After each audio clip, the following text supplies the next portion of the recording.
ಕಾಯ್ತಾ ಕಾಯ್ತಾ ಬಂದೇ ಬಿಡ್ತು ಎಕ್ಕ ಸಿನಿಮಾದ ಟ್ರೈಲರ್. ಎಕ್ಕ ಸಿನಿಮಾದಲ್ಲಿ ಯುವರಾಜ್ ಕುಮಾರ್ ಅವರ ಕ್ಯಾರೆಕ್ಟರ್ ನ ನೋಡ್ತಾ ಇದ್ರೆ ನನಗೆ ಟ್ರೈಲರ್ ಪೂರ್ತಿ ಅಪ್ಪು ಅವ್ರದ್ದು ನೆನಪಾಗ್ಬಿಡ್ತು ಗುರು. ಈ ಸಿನಿಮಾದಲ್ಲಂತೂ ಯುವ ಅವರು ತೇಟ್ ಚಿಕ್ಕಪ್ಪನೆ.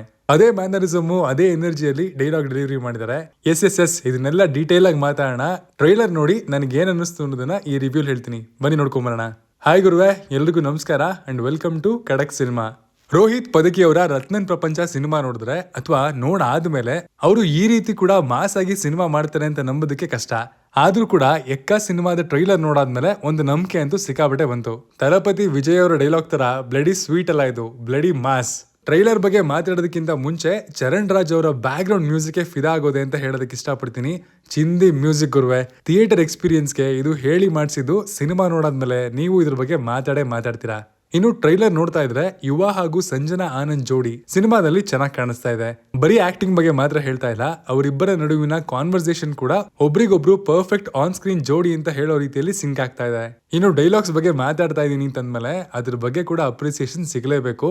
ಆದ್ರೆ ಮೂವರಲ್ಲಿ ಪ್ರಮುಖವಾಗಿ ಇಲ್ಲಿ ಡೈಲಾಗ್ ನಲ್ಲಿ ಸಿಗ್ನೇಚರ್ ಶೈಲಿ ಕಾಣಿಸ್ತಾ ಇರೋದು ಮಾಸ್ತಿ ಅವ್ರದ್ದು. ಆ ಪಂಚಿಂಗ್ ಡೈಲಾಗ್ ಈ ತರದ ಸಿನಿಮಾಗಳಲ್ಲಿ ಕೇಳಿ ತುಂಬಾ ದಿನ ಆಗಿತ್ತು. ಅದು ಕಿವಿಗೆ ಸಖತ್ತಾಗಿ ಕೇಳಿಸ್ತು.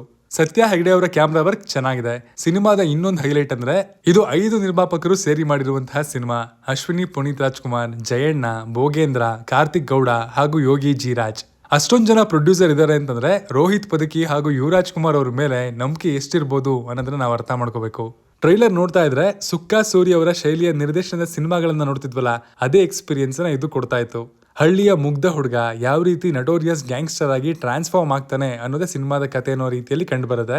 ಆದ್ರೆ ಅವ್ನ್ ಯಾಕೆ ಹಾಗಾದ ಅನ್ನೋದೇ ಸಿನಿಮಾದ ಕ್ಯೂರಿಯಸ್ ಪಾರ್ಟ್ ಅಂತ ಕಾಣುತ್ತೆ. ಅದು ಪೆಟ್ರೋಲ್ ಬಂಕ್ ಅಲ್ಲಿ ಆಗುವಂತಹ ಆ ಒಂದು ಮರ್ಡರ್ ಸೀನ್ ಇಂದ ಇರಬಹುದು. ಟ್ರೈಲರ್ ನಲ್ಲೇ ತಲೆಗೆ ಹುಳ ಬಿಡೋ ಕೆಲಸನ ರೋಹಿತ್ ಪದಕಿ ಮಾಡೋದಕ್ಕೆ ಸಕ್ಸಸ್ಫುಲ್ ಆಗಿದ್ದಾರೆ. ಈ ಸಿನಿಮಾ ಪಕ್ಕಾ ಮಾಸ್ ಮಸಾಲಾ ಕಮರ್ಷಿಯಲ್ ಫಿಲಂ ಆಗಿದ್ದು ಒಬ್ಬ ಪಕ್ಕಾ ಮಾಸ್ ಹೀರೋ ಆಗಿ ಯುವ ಅವರನ್ನ ಎಕ್ಕ ಎಸ್ಟಾಬ್ಲಿಷ್ ಮಾಡುತ್ತೆ ಅನ್ನೋದು ನನ್ನ ಒಪಿನಿಯನ್. ಇನ್ನು ಸ್ಟಾರ್ಟಿಂಗ್ ಎಲ್ಲ ನಾನು ಹೇಳಿದಾಗೆ ಟ್ರೈಲರ್ ನ ಫಸ್ಟ್ ಹಾಫ್ ನಲ್ಲಿ ಯುವ ಸೇಮ್ ಟು ಸೇಮ್ ಜಾಕಿ ಸಿನಿಮಾದಲ್ಲಿ ಅಪ್ಪೋರ್ ಕಾಣಿಸ್ಕೊಂಡಿರೋ ಹಾಗೇನೆ ಕಾಣಿಸ್ತಾರೆ. ಮೊದಲನೇ ಸಿನಿಮಾಗೆ ಹೋಲಿಸಿದ್ರೆ ಯುವ ಅವರ ಫೇಸ್ ಎಕ್ಸ್ಪ್ರೆಷನ್ ಈ ಸಿನಿಮಾದಲ್ಲಿ ಬೆಟರ್ ಆಗಿದೆ. ಇನ್ನು ಒಳ್ಳೊಳ್ಳೆ ಡೈರೆಕ್ಟರ್ ಗಳ ಕೈಗೆ ಹೋದ್ರೆ ಯುವ ಅವರು ಇನ್ನಷ್ಟು ಪಳಗ್ತಾರೆ ಹಾಗೂ ಕನ್ನಡ ಫಿಲಂ ಇಂಡಸ್ಟ್ರಿಗೆ ತಮ್ಮ ಚಿಕ್ಕಪ್ಪನ ಹಾಗೆ ಒಂದು ಬಿಗ್ ಅಸೆಟ್ ಆಗ್ತಾರೆ. ಇದಿನ್ನು ಅವ್ರಿಗೆ 2ನೇ ಸಿನಿಮಾ ಅಷ್ಟೇ. ಖಂಡಿತವಾಗ್ಲೂ ಫ್ಯೂಚರ್ ನಲ್ಲಿ ಕೂಡ ಅವರಿಂದ ಇನ್ನಷ್ಟು ಬೆಸ್ಟ್ ಪರ್ಫಾರ್ಮೆನ್ಸ್ ಗಳನ್ನ ನಾವು ಎಕ್ಸ್ಪೆಕ್ಟ್ ಮಾಡಬಹುದು. ಮಾಸ್ ಜೊತೆಗೆ ಒಂದು ಕ್ಯೂಟ್ ಲವ್ ಸ್ಟೋರಿ ಹಾಗೂ ಆ ಪಾತ್ರದ ಕಂಪ್ಲೀಟ್ ರಕ್ತ ಸಿಕ್ತ ಬದಲಾವಣೆ ಯಾಕಾಯ್ತು ಅನ್ನುವಂತಹ ಕುತೂಹಲ ಕೂಡ ಎಕ್ಕ ಟ್ರೈಲರ್ ನಮ್ಮ ಮನಸ್ಸಲ್ಲಿ ಮೂಡಿಸಿದೆ. ಸಿನಿಮಾ 18ನೇ ತಾರೀಕು ರಿಲೀಸ್ ಆಗ್ತಿದೆ. ಟ್ರೈಲರ್ ನೋಡಿ ನನಗನ್ಸಿದಿಷ್ಟು, ನಿಮ್ಗೇನ್ ಅನ್ನಿಸ್ತು ಅನ್ನೋದನ್ನ ಕಮೆಂಟ್ ಮಾಡಿ ತಿಳಿಸಿ. Signing off, Manu.